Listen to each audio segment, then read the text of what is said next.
What is going on, trainers? Troy here with episode 50 of 6v6 Singles Spectacular. And yes, we have made it to 50 6v6 Singles fan battles, Poketuber battles, whatever you want to call it. And I can't be more happy because it's really just a really true testament of how far I've been coming on YouTube. It's almost been a full year since I started, and having like 50 of these battles, like almost 40 each of the series I've done, countless videos. It's crazy. I can't believe it's already been almost a year doing this. And I got a really good battle with my really good friend Neil Willis. It's Neily here on game, Neily Stadium on YouTube. He just started a YouTube channel. I am definitely going to leave links to his YouTube channel and Twitter down below. Please go check him out. He's just getting started. You guys show the love you show me, show him some love. He's a really, really awesome guy. You will really like him because when he hit me up a while ago as a really true fan on YouTube, we instantly became friends. Really awesome guy. Also, before we get this battle started, we gotta get 50 likes for the episode 50 of this battle. So let's get 50 likes, and don't forget to answer the question of the day, which is, what is your favorite hangout spot? I was just thinking about this today. I was like, you know what?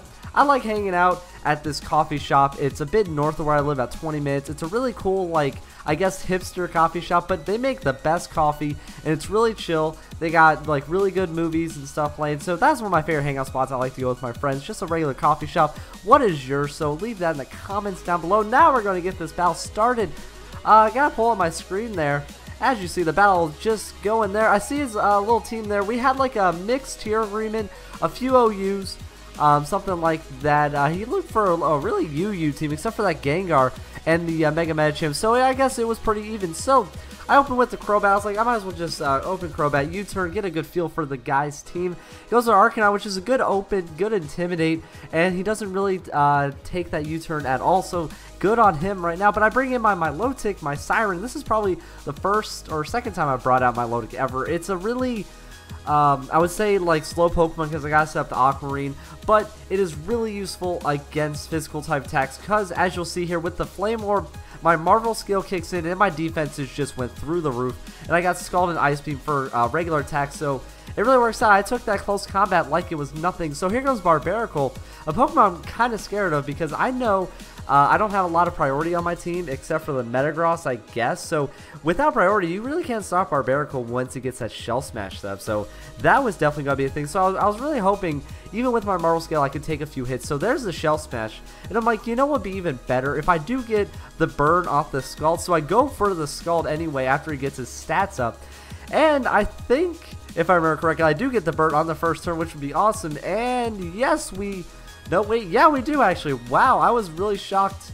Even now, after I remember it happened, I'm not even sure anymore. But that was some pretty crazy stuff. First turn burn, his attack just went down the drain. Get it? Because they're both Pokemon. No, or water types. I guess that wasn't going to work. Going for a Night Slash, hoping for any crits, but that wasn't going to do a lick of damage. Going for a Skull, that will finish him off. It's funny how he's a rock and water, so the water weakness is neutral there. I'm just going to keep talking. So Barbaracle out of the fight there. You're going to see a little new fainted overlay there at the bottom, if you guys notice. I'm going to try that out. I wonder what you guys think of that. So here comes a Hydreigon. I knew maybe I could take a hit, so I was going to Ice Beam, but I knew I was already low also, but it didn't matter because that Dragon Pulse just, you know, critical hit anyway, so my low tick went down. So oh well, he did a really good job. My Milotic did a great job taking out Barbaracle because I knew Barbaracle would have been a really hard Pokemon to take out. So I bring in my Scrafty with the Life Orb. I was like, okay, I'm going to take the risk here, go for the Dragon Dance. I knew I had Ice Punch, I had Life Orb, I can take that thing out. But he switches anyway. I'm like, oh, that's even better because now I get a free Dragon Dance. And I know, like, naturally Scrafty's kind of bulky, so that's going to work out in my favor. I already got the speed against Weezing, who's a really slow Pokemon. Look at that knockout. Oh my gosh, taking out the Black Sludge. That did nothing, like literally nothing to me there. So, or I did a lot. Not, I don't even know what I was saying a second ago. So there's the Toxic going to come in. That's going to do a lot of damage later on, as you'll see in a few seconds here. So going for another knockoff. With the percentages there, I guess it just did less, which was a little crazy. I didn't know what was going to happen there. So there he goes for a stockpile. Either just didn't want to switch anything. He knew that thing was dead. Maybe, who knows, he could have lived it with that stockpile. Couldn't get any other kind of attack on. Maybe it would have been, I doubt it would have been smarter to not Toxic. Toxic was like the best option, only option, because after like 5 turns, Toxic like one hits you pretty much. So Weezing gonna go down the fight there. I know the Life Orb and the Poison is just ticking down Scrafty. I'm like, okay, Scrafty, I need like 1, maybe 2 more turns out of you.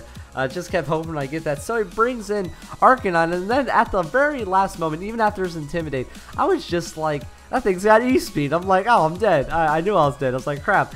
Had E-Speed. Then I'm like, wait, I live at 19 health. No way. There's a Drain Punch that actually neutral damage could have knocked off, but I wanted to get some health back to maybe live for an extra turn after this Life Orb, and then after his Poison. And when I was looking at the Poison, I'm like, no, stop. And then it stopped at 2, and I was like, what the heck? I lived at 2. But it didn't matter. As you can see, the Extreme Speed, that's just going to finish me off. I couldn't tell what item that Arcanine had, even now. Scrafty gonna go down. I bring in Crobat. Crobat, this is where he turns to MVP, because this is where all hell breaks loose for Crobat. He's just gonna Brave Bird just the whole team. It is actually gonna be devastating. There goes Arcanine. Even though it was at half health, I would have maybe thought that wouldn't have one-hit KO, so I need to have that half health left. So his next Pokemon, Hydreigon, I'm like, well, I know I'm faster, but is this thing bulky? That is a good question. So going for another Brave Bird, because why the heck not? And we get a crit, so we get a crit back from the one he had last time. So there we go. So now it is just 2-4. Like, the battle definitely looking in a good favor. He can always come back because Gengar can do some stuff if he had Focus Sash, and I know that was Mega Medicham at that point if Gengar didn't Mega Evolve. So I was like, well, let me just see what happens. But it didn't have a Sash. Could have been Life Orb Spect or whatever, so it didn't have Sash, which could have helped if he did, because he would have totally been able to take that thing out. The last Pokemon for him will be Medicham, and as you can see here, I knew that thing either had Bullet Punch or Fake Out. It had a prior move, and I was just like, well, gotta keep Crobat in, because I don't want to switch anything. Would have been nice to, you know, keep him in, or switch him out, I guess, but Bullet Punch gonna come in, no Fake Out. That's just preference. If you are gonna go Fake Out, that's fine, or, you know, or Bullet Punch, either one doesn't really matter. So I got my Bullet Punch user, which is my Mega Metagross, and I can't even think the last time I used Mega Metagross. Like, I've used my Milotic for the first time in a long time, and then here's Mega Metagross for the first time in forever. Taking that Drain Punch almost, like, I wanted to take that less. I was like, wow, that actually did a lot of damage. He would have got some health back, but that Meteor Mash gave him down to like 2 or 1 health, which was crazy, and I get the attack raise. He didn't even decide to go for a Bullet Punch. There was no point. My Bullet Punch comes in, taking out the Medicham, and that would be the game. We get a victory on episode 50 of 6v6 Single Spectacular, but that is not taking away anything from my opponent. That was an all-out, like, slugfest brawl. That was a really fun battle for me. I really like those kinds of battles, just aggressive. And then whoever just gets the right amount of switches, and then any kind of hacks on the side, even though there wasn't really many hacks except for 2 crits, it seemed like a pretty solid battle. He had a good team. So that was the 50th episode. Like I said before, please go check out Neil's Stadium YouTube down below. Like I said, he just started YouTube. Really want to get him going there. He always brings good stuff. I'm even watching him frequently. He has really good stories to tell. Some of his show and battles are awesome, so please check out his stuff in the link down below. Again, 50 likes for the episode. That'd be awesome. Subscribe for more if you already haven't. You like what you see, you want to see more stuff. As always, thank you guys very much for watching. Good luck in all your next battles, and as always, I'll see you guys next time.